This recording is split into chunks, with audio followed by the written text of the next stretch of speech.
John Dowling had come to the United States from Ireland.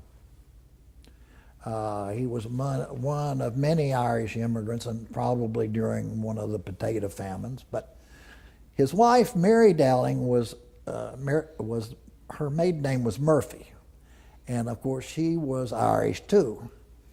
But she was born in Kentucky, and I'm not sure where, but I think somewhere in western Kentucky. She was about 17 when they got married. She was quite young, and he was twice her age. But they moved to Lawrenceburg,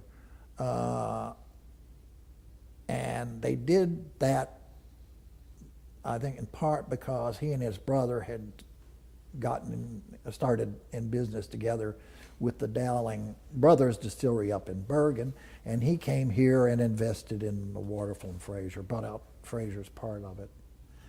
So she was making whiskey, and Prohibition came along, and she didn't want to stop. She didn't see anything wrong with bourbon. In fact, she was very fond of it. And so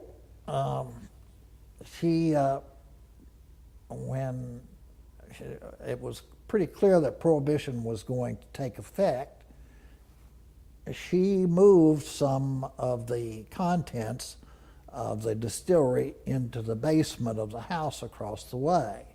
Now, family lore says that she put in an elevator and also had it stored in the attic, but I don't know whether that's true or not.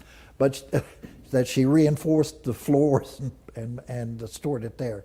But she certainly had it in the basement. We know that for sure because the Prohibition agents from the office in Louisville raided the home. I think it was in March of 1923.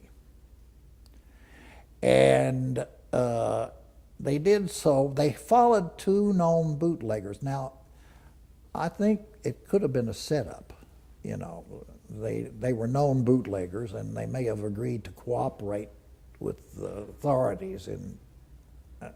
They had apparently dealt with the Dowlings before. But they came to Lawrenceburg in a couple of automobiles, and they parked and went into the office over at the Dowling house, and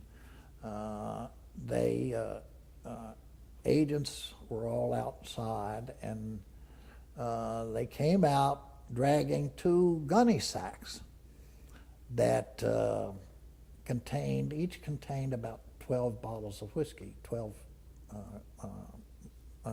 quarts. And they put that in the trunk of one of the cars, and then the agents went to the car, seized the bourbon, they confessed, and they had already secured a warrant to search the business office and the premises. But it didn't extend to the house. It's the whole house. It was the business area. And they went in and they arrested, I think, 3 of the Dowling boys. They went down to the basement below and searched the basement and found 478 gunny sacks, each with 12 bottles of bourbon in it. Now, I've heard 2 stories, one of which I know is true, and the other one I'm not sure, but one is that she told the federal authorities that they needed this because the family was very sickly, and they needed it for medicinal purposes. The other is that she had brought it to the house before Prohibition went into effect because she frequently had guests from out of town, and she entertained. She wanted to be able to serve them liquor. And when she did, she hired one of the Bean boys to come up and take the distillery apart. Now, he was not working at the time, but Prohibition had come along, so he was out of a job. And she said, I want you to come up and take the still apart there at the Waterfall and Fraser Distillery, put it on a railroad car, and take it to Juarez, Mexico, and rebuild it. And so they continued to make whiskey, but they were making it in Juarez rather than making it in Anderson County. And as I said earlier, that distillery continued to operate even after Prohibition for a good many years.